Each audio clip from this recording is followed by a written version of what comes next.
I'd like to start this presentation by giving you a little bit of history on interstate, because that's really ultimately, when this presentation ends today, that's kind of what we want to kind of focus on, is this Interstate 27.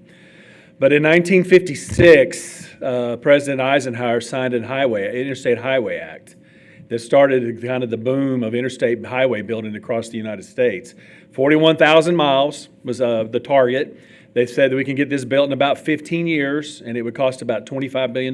That's your whole interstate system across the United States of America. But what happened was that it cost about $113 billion, and it took about 36 years for this system to be completed across the great United States of America. In Texas, what happened was when they identified their future interstate system, they took a look at their existing highway system that they had across the state of Texas, and a lot of those highways were east and west highways. They were going, traveling east and west, kind of follow the railroad system also. But we had US 90 down south that became Interstate 10. We had US 80 up north that became Interstate 20. And they built that interstate system, of course, across Texas, and that's what our interstate system came today. You're going to see a map here in a minute that shows the interstate system.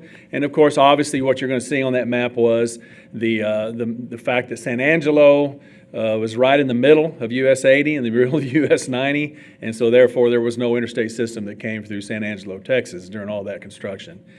In the end, though, they did identify I-27 from Lubbock to Amarillo, and they started building on that. I can remember growing up in the panhandle of Texas, having to drive to Lubbock to go to school, and I drove that highway as it was being constructed. In 1992, they completed that highway system. In Texas, in 1992, that segment goes into Lubbock. Actually, was the last segment of interstate built under the Dwight Eisenhower Act. Now, since then, of course, they have been working on I-69 in East Texas. A little part of I-14 popped up, and then of course here recently we've got some exciting news about I-27 again. But what Texas did after 1992, and they completed their part of the interstate system, they started looking at the next generation of highways that we want to look at improving. And they came up with this thing called the Texas Trunk System. It was about 12,000 lane miles of highway across Texas that are going to connect these cities with 4-lane divided highways. And that was going to be the evolution of our next highway system in Texas. That's a map in front of you that shows the highway system as it was when it was completed, including that segment of 27 that went from Amarillo to Lubbock. But Texas, this was their trunk system in 1998. And then they started building on that, and they identified what they called some priority corridors on that corridor system. Phase 1, they called them Phase 1 trunk system corridors. Those are some things that are highlighted in red there. Fortunately for San Angelo and the San Angelo area, you did have a Phase 1 trunk system corridor that was part of the existing 27 that went through the Panhandle, picked up 87 coming south of there, down through Big Spring, Sterling City, and San Angelo. But from there, it goes on. That trunk system went on down over to Eden on 87, and then comes on south down into Junction. And that is the way that system was picked up at the time. So Texas was building on that. If you recall, Walter McCullough, the former district engineer in the San Angelo district, his staff, they worked on building 4-lane divided from Eden south, for example, down to Junction, and got a part of that built at the time with some of the funding that they had available to build with it. But that was it. What happened, though, was in the latter part of 2010, the corridor money dried up. We stopped building on these corridors. We stopped building on trunk system corridors because the money just went away. And they had to make decisions at the state level. We're going to maintain our roads, we're going to try to reduce some congestion, or we're going to build corridors. Well, corridors lost out, including the Ports to Plains, including this system that goes through here. However, that changed in 2016, as you all know, as I presented to you before earlier.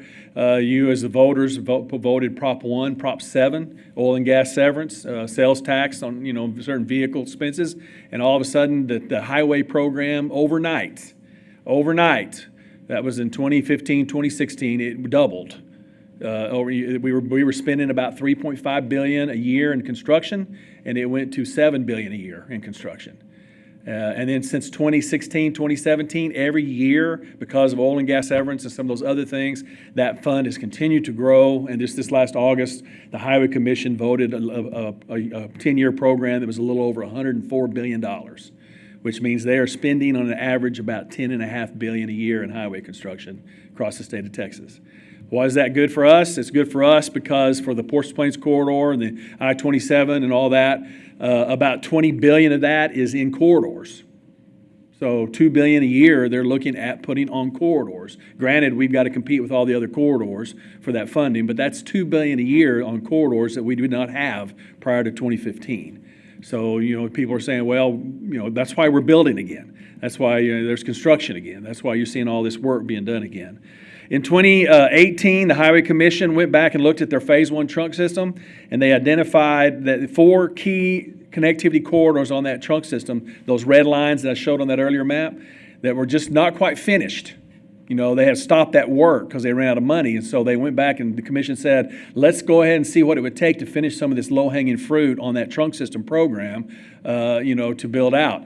One of those segments they picked up, of course, was the Eden to Junction connection. So they did go back and fund 4-lane divided to finish the 4-lane divided from Eden to Junction. And that highway construction is going to be going on and is going on as we speak. But what was good news for us on the Ports to Plains corridor is that added an additional segment in 2023. So those 4 red lines that you see on that map were those 4 trunk system corridor programs that they were wanting to complete out.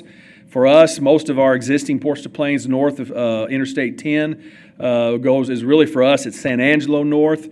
We have a little bit of segment over there north of Dumas or to the west of Dumas over by Hartley that wasn't 4-lane divided. But most of that red that you see, we have a little segment of that just outside of Big Spring, south of Big Spring on 87 that's not 4-lane divided. And so those 2 projects have now been picked up and the Highway Commission is funding to build those to 4-lane divided. But what was nice for us was they also went down and they picked up that McAllen to Laredo segment, which was an existing trunk system project, but they added for us the Ports to Plains portion from Laredo to I-10 at Sonora and added that as a key corridor. And what that means is that we can pretty well feel pretty confident that they will be investing out of that UTP, that $104 billion 10-year program, funding to actually build that golden segment, I call it down there, to 4-lane, at least a 4-lane divided standard. Now, what we're having to do as an alliance and as an advocacy group is we are continuing to go fight and work and look at getting more funding to not only get it to 4-lane divided, but also to take a look at our Laredo to Sonora to a future interstate standard. And the department has committed to doing their right-of-way purchases, doing their schematic, doing their environmental, doing their footprint for a right-of-way future interstate. And then they're going to at least be funding 4-lane divided. And then we just go try to find them some more money to go ahead and build it to interstate standard. So that's good news for us as an alliance on the Ports to Plains because we can see that activity is going to happen. And I'll talk about that in a minute.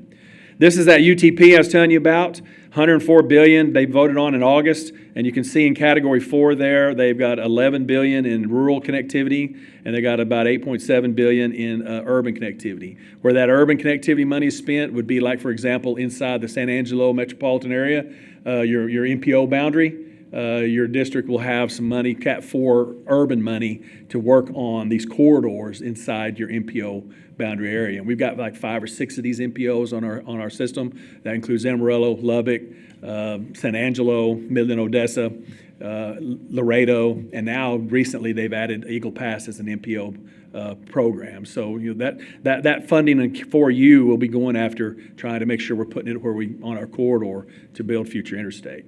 But that $11.3 billion, of course, is there that we continue to ask for to upgrade our corridor. And then on top of that, I would be remiss if I didn't point out that the Highway Commission actually has at their disposal Category 12 funding there, which is about $14 billion that they spend at their discretion. And as a community and as an organization, we can advocate for the commission to spend their $14 billion on our corridor if we can get it. We have to just try to get it out of them. So we'll just continue to pursue that effort every time. So let me give you up to date on some things that are going on with the I-27 on the Ports Plains corridor. We were successful with Congressman Jackson's office to secure some federal dollars to do some planning study on the interstate feasibility upgrade from Amarillo to Dumas. And that funding came at the federal level, and we fed it to TxDOT and said, okay, here, go to work, start your study. So they are kicking off that study. They have a consultant secured already, and they are kicking off that study. And they're going to evaluate, of course, the interstate feasibility upgrade from south of Amarillo all the way to north of Dumas. Why this is important for us is because today our current alignment goes right through downtown Amarillo, and it truncates right there and terminates right there at I-40. So, realistically, we think that the future interstate's going to go around the west side of Amarillo on Loop 335, but that has not been designated yet. That has not been determined yet. And it can't be determined until we get through this study that shows this is the preferred alignment that we're going to take the future interstate around the city of Amarillo and go north. Also, we need to solve what it's going to look like at Dumas, because for there, our corridor splits. And we have a corridor that goes over to Breton and then, through New Mexico, and our other corridor goes north up through Stratford and it terminates up at the Oklahoma border. The Plains portion goes on to Colorado. The interstate portion stops at the Texas border. And so we just by getting this study completed, then we are in a position then to now go back to both state and federal levels to ask for construction dollars to try to build this interstate system out accordingly. Another important thing that's going to happen is in the September Highway Commission meeting, the Highway Commission approved a federal highway approved designation of our interstate system. So in 1992, when Texas closed the chapter on I-27 and interstates under the Eisenhower Act, that chapter was reopened in September with the approval of a 4.2-mile extension of I-27 south of Lubbock that has been brought up to interstate standards. So Lord willing, some point when we can get all the stars aligned right, we will invite you all to come and join us, maybe possibly early January for a sign unveiling, because we are now actually in the process of chipping away at actually moving this interstate south out of Lubbock and continuing on from there.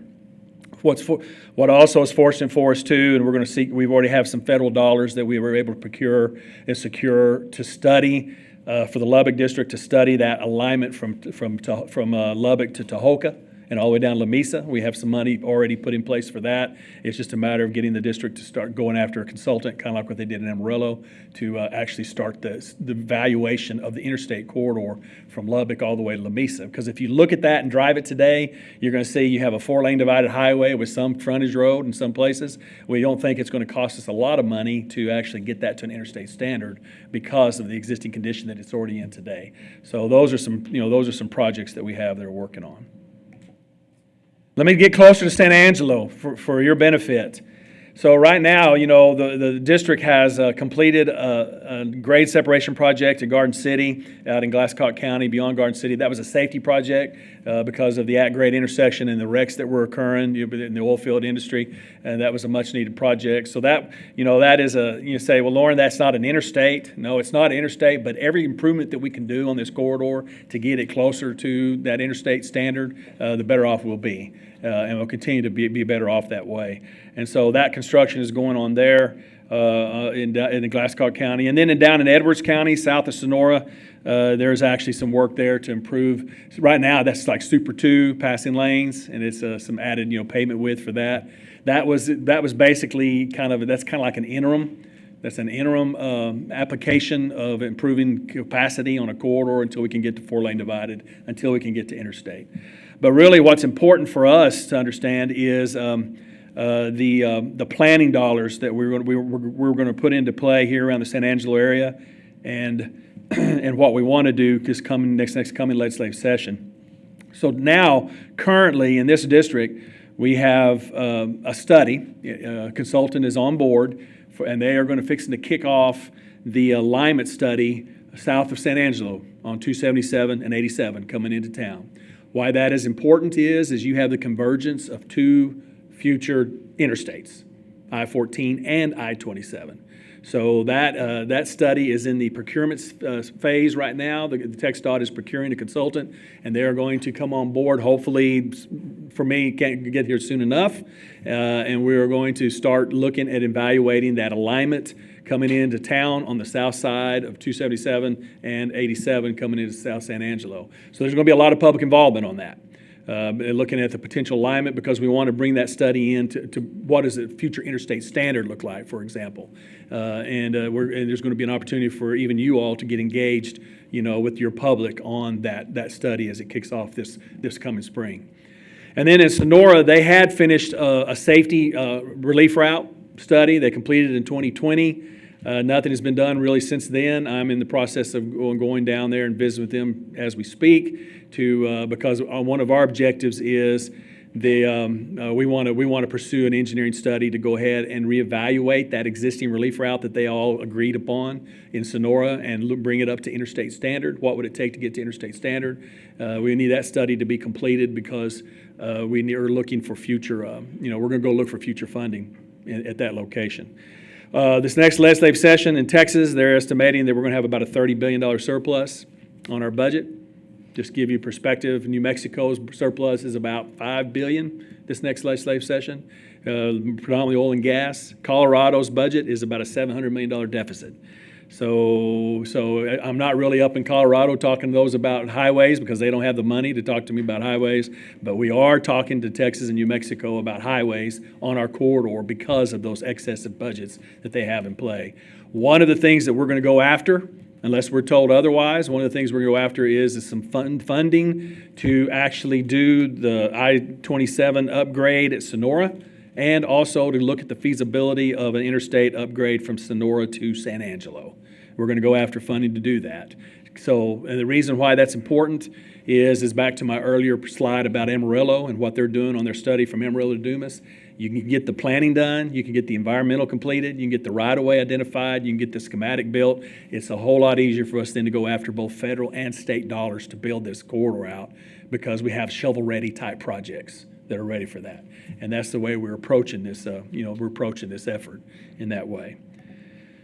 For you guys in San Angelo, you have an approved relief route. This is what your relief route, that has been on your study.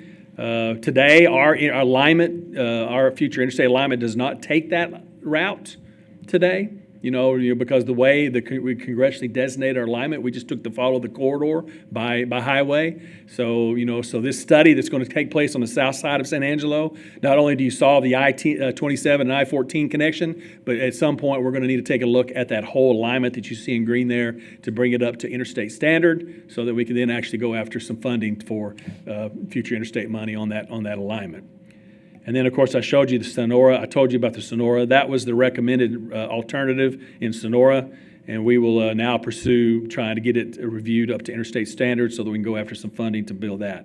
Just a note, back to my earlier talk about that south segment from Sonora down to Laredo, because it is a key strategic corridor, the Highway Department is now putting, they're going to go after a rather large GEC contract consultant to study, to manage the consultants all the way from Laredo all the way up to Sonora, and they're going to include Sonora in their, in their And group. explain why that is, because today the focus is getting product out of Laredo, going north and avoiding the congestion on I-35. So that becomes a key priority for this route. Yeah, that's right, Mayor. And one of the motivators for the commission is going to be, they have the Texas Clear Lanes program, and Chairman Bug will talk about the Clear Lanes initiative. We're trying to get congestion out of San Antonio, trying to get congestion out of Dallas-Fort Worth. We're trying to get congestion out of Houston, trying to get congestion out of Austin. 35, really, it's the 35 corridor that goes through San Antonio and Austin all the way up through Dallas-Fort Worth. Well, there is a lot, two things are happening. That is one thing. We want to get that congestion out of San Antonio. Second thing is the Port of Laredo today is the nation's largest port. Let that sink in for a minute. The Port of Laredo today is the nation's largest port, dollar and volume. That's your East Coast ports, that's your Long Beach, California, that's your West Coast ports. Laredo is it. And it's an amazing thing to see when you look at the amount of volume of commerce and commodities and stuff they're trying to move into Texas, through that port. So for us, our corridor is front and center for them because we now can build an Interstate 27 out of Laredo, goes up to Eagle Pass, where we have another new crossings being built there, all the way up to Del Rio, where we have another new crossing that's being built there, a second one there. We got those three major ports for us on our Interstate 27 corridor, and then from Del Rio north on 277, it comes right up into I-10. At I-10, we can make a decision of whether we're going to go to California with this stuff or we're going to continue on up north through San Angelo on the way to Denver with this stuff. But the traffic right now indicates the majority of the traffic is going to go north on 277, not the other way. That's correct. And Sonora has paid for those studies to determine the flow of traffic, and Yeah. it's all up 277 north Yeah. to San Angelo. Yeah, that is correct. One of the biggest commodities, for example, Mayor, is I have Joe Kiley, my VP of Ops, has actually mapped this. Is the cattle, the impact of the cattle industry from Colorado all the way down through Texas, and it'll kind of blow your mind when you start seeing all the dots of all the major feedlots and all the cattle production and all that goes all the way down, and that stuff continues on down south all the way into Mexico, where the state of Chihuahua and the state of Coahuila are both major partners in terms of the cattle industry. So it's a pretty fascinating phenomenon that's happening. And then on top of that, we would be remiss if we didn't say that nearshoring in Mexico is going to change the game also. Stuff's not going to go to China anymore because China's coming to Mexico, and that's just part of it. We got to figure out how to get that stuff out of Mexico. And with that, I close with this statement because this is an important slide for us to understand. We're going to build an interstate, folks, and it's not going to be your mom and pop's interstate. It's not going to be like the one that we grew up as kids. I grew up going to visit my grandparents on Route 66, turned into I-40, right? And I drove, and that's what I grew up on. Driving that. And some of the small communities say, well, you're going to bypass our town's going to die. Mayor and I were having a conversation just before that. I said, as a small community, you have a voice on what that looks like today. And not only that, but there is going to be technology in this corridor that's actually going to drive future industry. There are going to be businesses that are going to come to San Angelo, Texas, or maybe even to Sonora, Texas, or maybe even to Cristobal, Texas, and says, you know what, we want to set up something here in this wide open space because it's going to support the electric grid or the electric vehicle space or all the new technology that's going to have to go into this corridor to kind of light it up. And what I mean by light it up is autonomous vehicles, or interactive vehicles, the future of relief routes also in signing. I was on a study, because I'm so old with TxDOT, I can go back to a study that I participated in on relief routes and how those impacts on small communities. What do you do? And one of the biggest recommendations on those relief route study is we got to figure out a way to sign it better. We got to figure a way to provide better signage. It was basically the beginning of your tourist destination sign program, the blue signs. It said that was kind of one of the outcomes of some of those studies is we'll involve some of these these Todd signs for McDonald's and everybody to put their advertisement on. Well, that's not going to be that. You're going to be driving in your car. You're going to be driving in your vehicle, and you're going to drive through, Cristobal, Texas, and there's going to be an interactive, Siri's going to talk to you, and she's going to tell you about the things that's going to be in Cristobal, Texas, where you need to stop and see, or places you need to stop and eat. You're going to drive into San Angelo, and it's going to be the same conversation. You can have a conversation in your car about, things that your local city is going to pay to have their advertisement put into that system. And that's going to be part of our sign program, and we just got to make sure we build our access off the interstate in a way that accommodates that traveler to go into there and experience that city. You might also want to talk about truck parking because that's a key component, because with the new laws, federal laws about 8 hour, you got to park the truck after 8 hours. Well, when you go from coming into Laredo and coming north, your 8 hours kind of ends right here in San Angelo, Texas. And so what's going to happen is this study will also dictate truck parking areas that today are inadequate for the new federal regulations in terms of hours on the road. And so, again, San Angelo will be a key city for that 8 hour stop. Definitely. And what's nice about that, too, is that truck parking situation is being recognized at the federal level also. So there's a lot of federal dollars that are actually targeted towards solving this issue. And so, we just need to be in a position to take advantage of that, when it comes time. And I think we will be in a position to do that. So ladies and gentlemen, that's my presentation. I close with this. Things are still happening in Mexico. The Port of Mazatlan they're adding an additional capacity to the Port of Mazatlan, and we actually have ports to planes efforts right now in Mexico, where we're working with business leaders to try to improve that corridor that you see in red right there, coming up 30 up to 57 and even up 29 over to Del Rio. So there's some exciting things going on even in Mexico, even under the new leadership of their new president. So we are going to take advantage of the time. We're going to take advantage of the opportunity to try to promote this corridor, not only in Texas and Mexico, but going north of here, because we've got a lot of things going on that I didn't even talk about that's happening on the northern segment of our corridor in North Dakota, South Dakota, and with the Theodore Roosevelt and with the Heartland Expressway. Well, you might mention, because in North Dakota, most people don't realize North Dakota has number 1 and number 2 largest fossil fuels. It's not, Midland, Odessa is hugely important, but North Dakota outshines Midland, Odessa in terms they're of a player. production. They're definitely a player in that market. Mm-hmm. And then the other issue is everyone always says, yeah, but in my lifetime I'll never see. And we need to describe the process. We don't go from 2-lane to interstate. We go from 2-lane to 2-lane divided, 2-lane divided to 4-lane divided, 4-lane divided to interstate. It is a process, but along that way, all of those improvements add to the safety of this corridor. And so you want to talk about that issue. Yeah, so the timing of this, and the mayor mentioned the progression, and especially from a safety perspective, you want to get off a 2-lane highway to 4-lane divided to to interstate, controlled access interstate. The key to making this thing happen sooner than later, because she opened that comment up with about in our lifetime when this is going to happen. The key to this is going to be and it's been our strategy, is to secure the planning dollars, to get the planning work done, to get the right-of-way and the environmental and the schematic laid out on this corridor, because then all of a sudden you are able to compete for dollars when they become available and in different programs.